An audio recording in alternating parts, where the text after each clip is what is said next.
pertolongan kita adalah di dalam nama Bapa, Putra dan Roh Kudus. Kasih karunia Allah Bapa dan damai sejahtera Tuhan Yesus Kristus menyertai saudara sekalian. Amin. Saudara yang dikasihi Tuhan, yang menjadi nas pembimbing dalam ibadah kita hari ini diambil dari Markus 1 ayat 4b.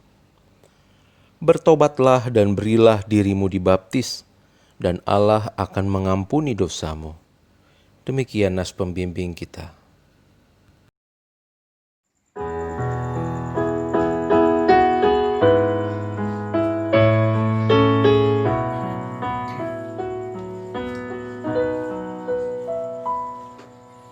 Bagi Yesus ku serahkan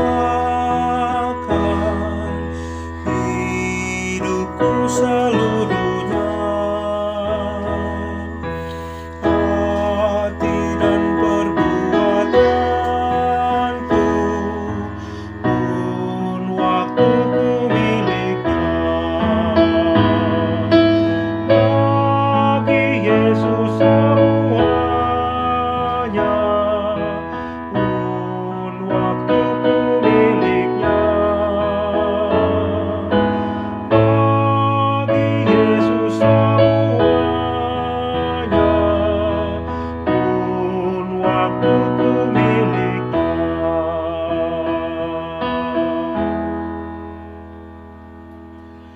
Tanganku kerja baginya, kakiku mengikutnya, mataku memandang Yesus, yang ku puji Dialah. Bagi Yesus semuanya yang ku puji Dialah. Bagi Yesus semuanya yang ku puji Dialah.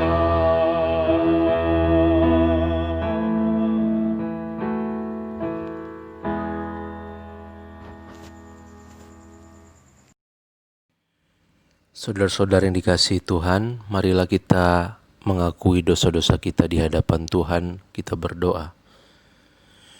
Ya Allah, kami datang dengan penuh kerendahan hati.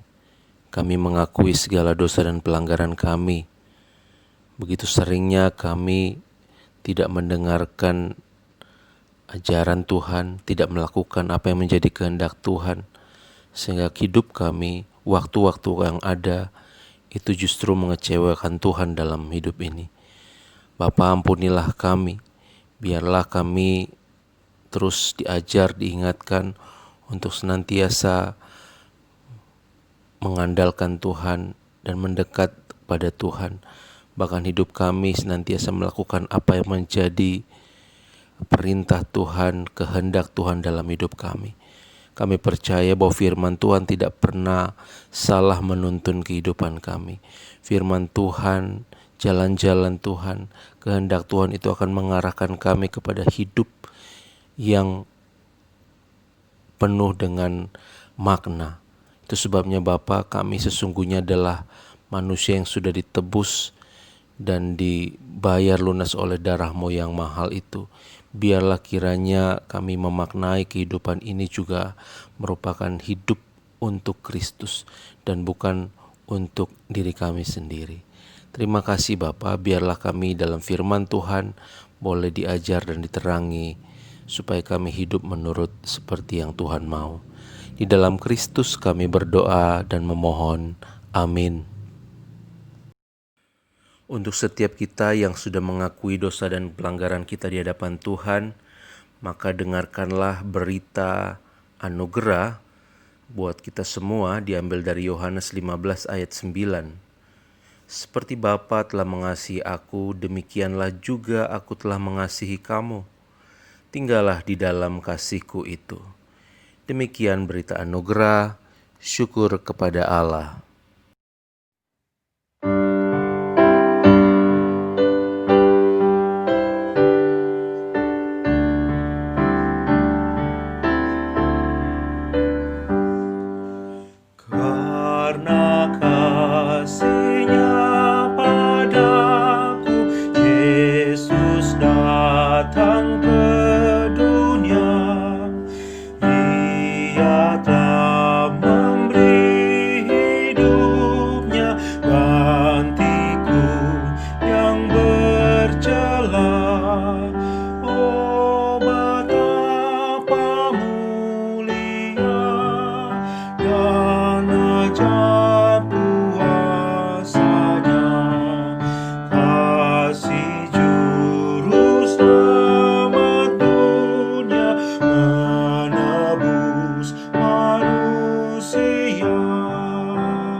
Jemaat Tuhan, sebelum kita mendengar firman Tuhan, marilah kita berdoa. Allah sumber kehidupan kami mau mendengarkan firman-Mu pada saat ini. Berbicaralah karena kami siap mendengarkan. Pakai hamba-Mu yang tidak ada apa-apanya ini ya Tuhan. Dalam Kristus kami memohon. Amin. Saudara yang terkasih, pembacaan Alkitab diambil dari Markus pasal 1 ayat 4-11. Demikian firman Tuhan. Demikianlah Yohanes Pembaptis tampil di padang gurun dan menyerukan, "Bertobatlah dan berilah dirimu dibaptis, dan Allah akan mengampuni dosamu." Lalu datanglah kepadanya orang-orang dari seluruh daerah Yudea dan semua penduduk Yerusalem, dan sambil mengaku dosanya mereka dibaptis di sungai Yordan. Yohanes memakai jubah bulu unta dan ikat pinggang kulit, dan makanannya belalang dan madu hutan. Inilah yang diberitakannya, "Sesudah aku akan datang Ia yang lebih berkuasa daripadaku. Membungkuk dan membuka tali kasutnya pun aku tidak layak. Aku membaptis kamu dengan air, tetapi Ia akan membaptis kamu dengan Roh Kudus." Pada waktu itu datanglah Yesus dari Nazaret di tanah Galilea, dan Ia dibaptis di sungai Yordan oleh Yohanes.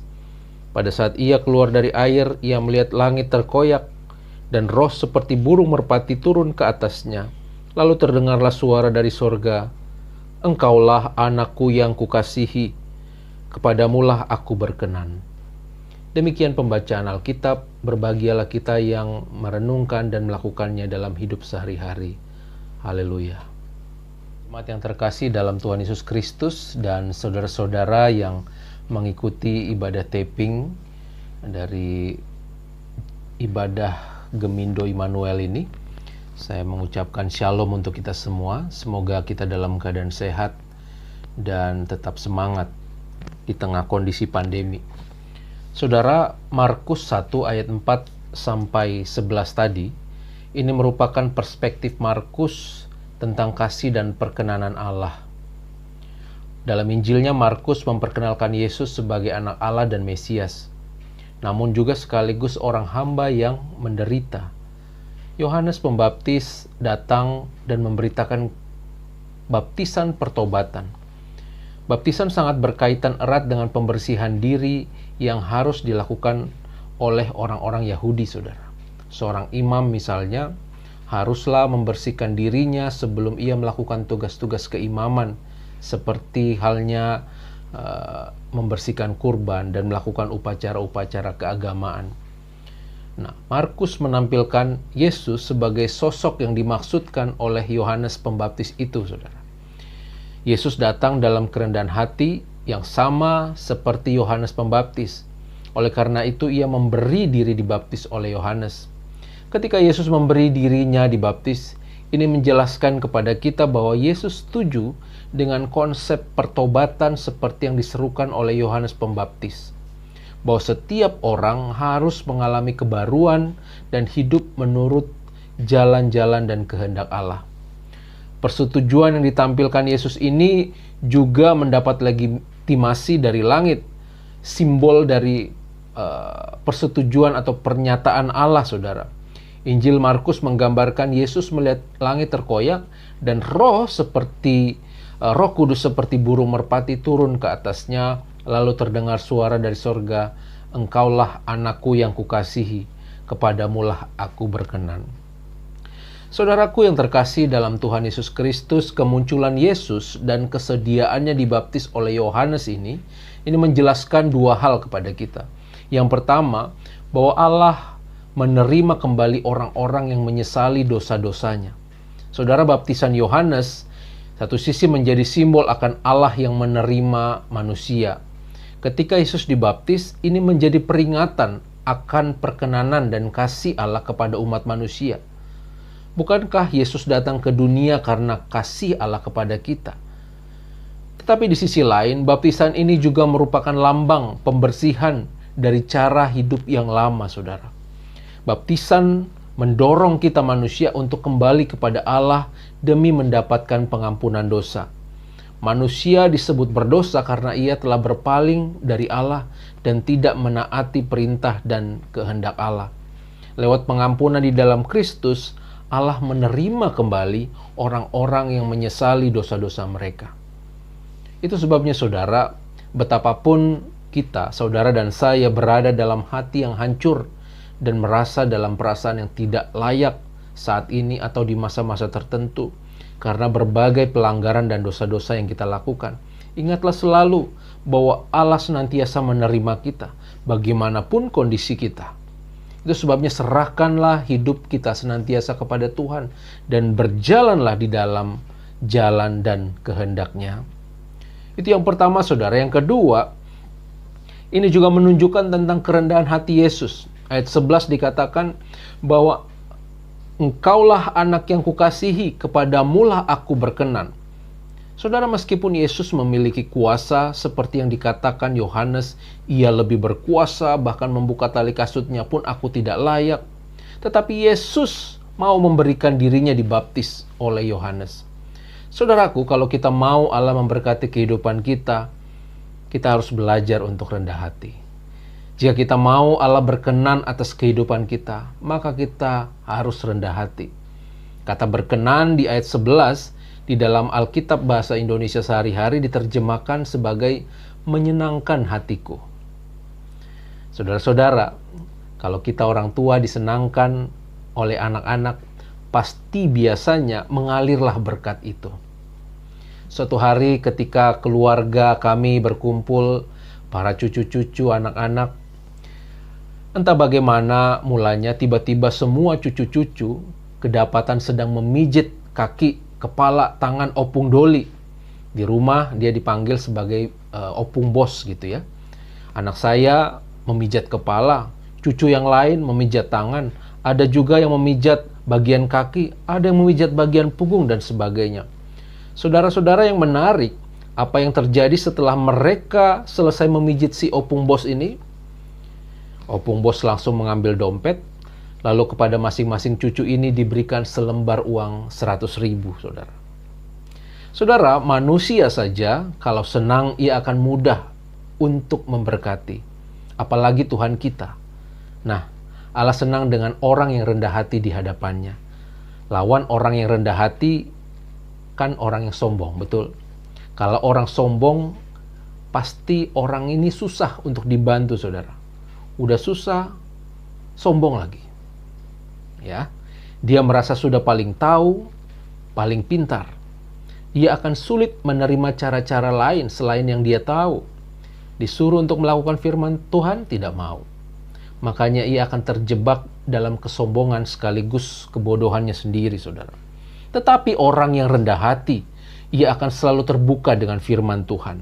Seperti pemazmur, ia akan berkata, seperti rusa yang merindukan sungai yang berair, demikianlah jiwaku merindukan Engkau, ya Allah. Saudara-saudara, janji Tuhan adalah hidup penuh berkat bagi orang-orang yang merindukan firman Tuhan. Orang-orang yang rendah hati di hadapan Tuhan, yang senantiasa merasa kosong dan membutuhkan Tuhan. Kalau Tuhan menyertai kita, kalau Tuhan menyatakan kekuatan kepada kita, maka saya percaya kehidupan kita akan diberkati Tuhan. Mazmur 1, orang yang kesukaannya ialah Taurat Tuhan dan merenungkan Taurat itu siang dan malam, ia seperti pohon yang ditanam di tepi aliran air. Apa saja yang dilakukannya berhasil. Orang yang menyukai firman Tuhan, melakukan firman Tuhan adalah orang-orang yang rendah hati. Kiranya Tuhan memberkati dan menolong kita semua. Amin.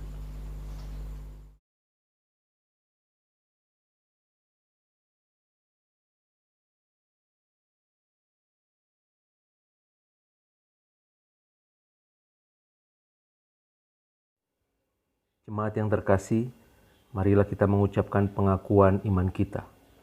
Aku percaya kepada Allah, Bapa yang Maha Kuasa, Halik langit dan bumi, dan kepada Yesus Kristus, Anaknya yang tunggal Tuhan kita, yang dikandung daripada Roh Kudus, lahir dari anak darah Maria, yang menderita di bawah pemerintahan Pontius Pilatus, disalibkan, mati dan dikuburkan, turun ke dalam kerajaan maut, Pada hari yang ketiga bangkit pula dari antara orang mati, naik ke surga, duduk di sebelah kanan Allah Bapa yang Maha Kuasa, dan akan datang dari sana untuk menghakimi orang yang hidup dan yang mati.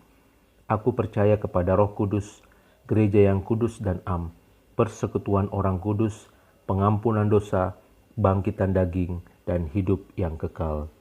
Amin. Saudara-saudara terkasih, marilah kita menaikkan doa syafaat kita. Kita berdoa. Ya Allah, kami sungguh bersyukur untuk firman Tuhan yang boleh kami dengar. Biarlah firman-Mu ini boleh bertumbuh dalam kehidupan kami. Kami senantiasa hidup rendah hati meneladani Kristus. Dan kami percaya ini adalah sikap yang menyenangkan Allah. Kami percaya bahwa hidup ini bukanlah tentang memenuhi kehendak atau keinginan pribadi, tetapi sesungguhnya merupakan ibadah kepada Allah yang hidup, Allah yang sungguh mengasihi kami. Terima kasih Bapa, di tengah-tengah perjalanan kehidupan ada banyak hal juga yang senantiasa menjadi tantangan dan pergumulan kami anak-anak Tuhan. Itu sebabnya kami mau berdoa untuk setiap jemaat yang bergumul dalam berbagai hal tertentu, yang bergumul secara ekonomi, yang membutuhkan pekerjaan atau peningkatan karir, juga masalah hubungan satu sama lain yang kurang harmonis saat-saat ini. Tuhan, kami bawa ke dalam tangan-Mu. Biarlah Tuhan Engkau menolong, Engkau campur tangan di dalamnya.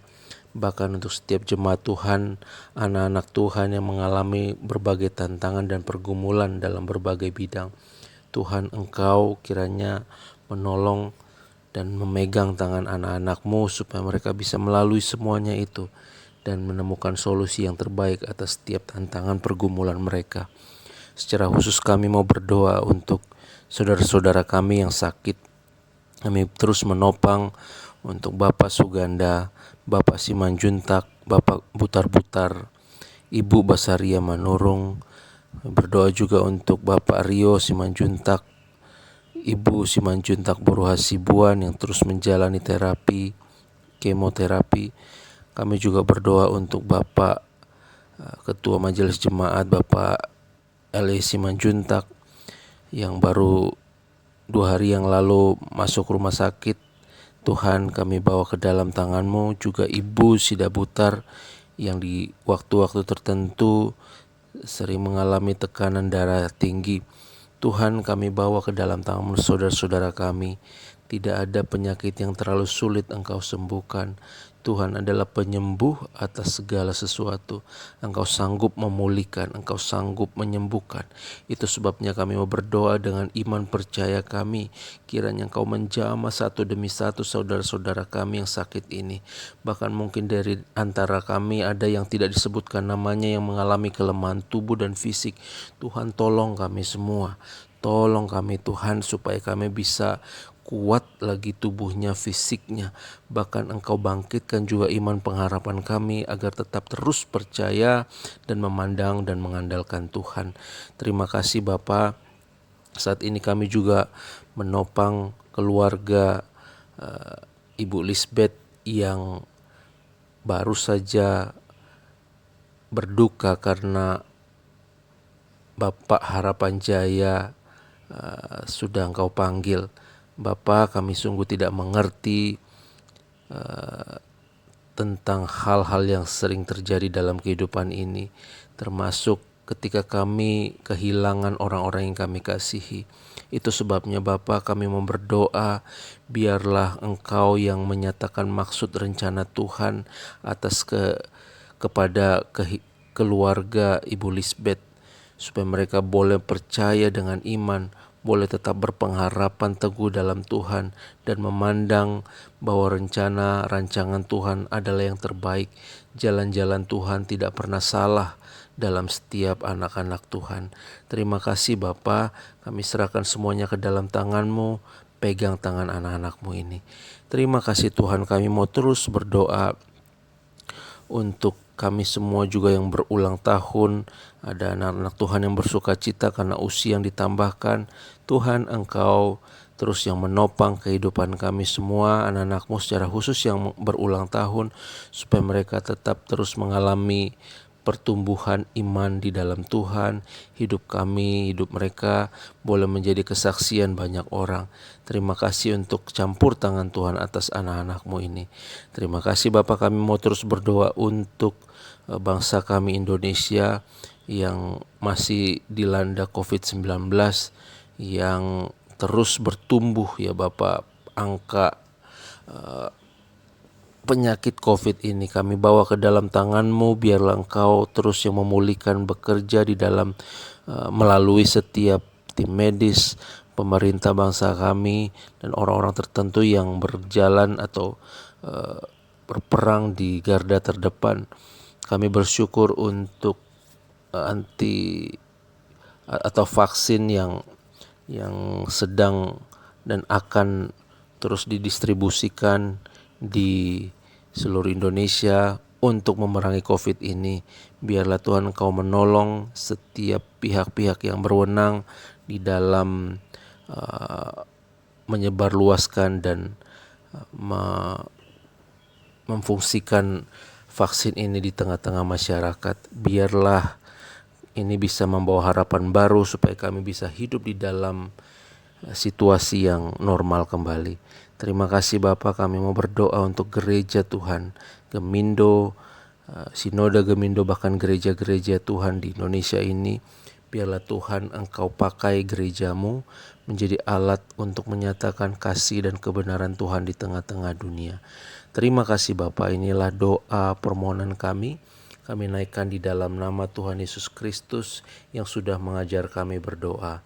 Bapa kami yang di sorga, dikuduskanlah nama-Mu, datanglah kerajaan-Mu, jadilah kehendak-Mu di bumi seperti di sorga. Berikanlah kami pada hari ini makanan kami yang secukupnya, dan ampunilah kami akan kesalahan kami, seperti kami juga telah mengampuni orang yang bersalah kepada kami. Dan janganlah bawa kami ke dalam pencobaan, tapi lepaskanlah kami daripada yang jahat, karena Engkau yang punya kerajaan dan kuasa dan kemuliaan sampai selama-lamanya. Amin.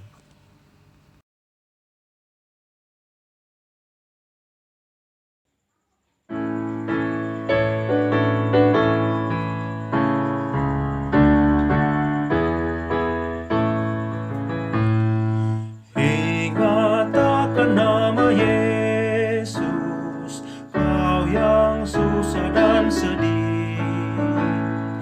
Nama itu menghiburmu, mana saja kau pergi. Indahlah namanya, pengharapan dunia. Indahlah namanya,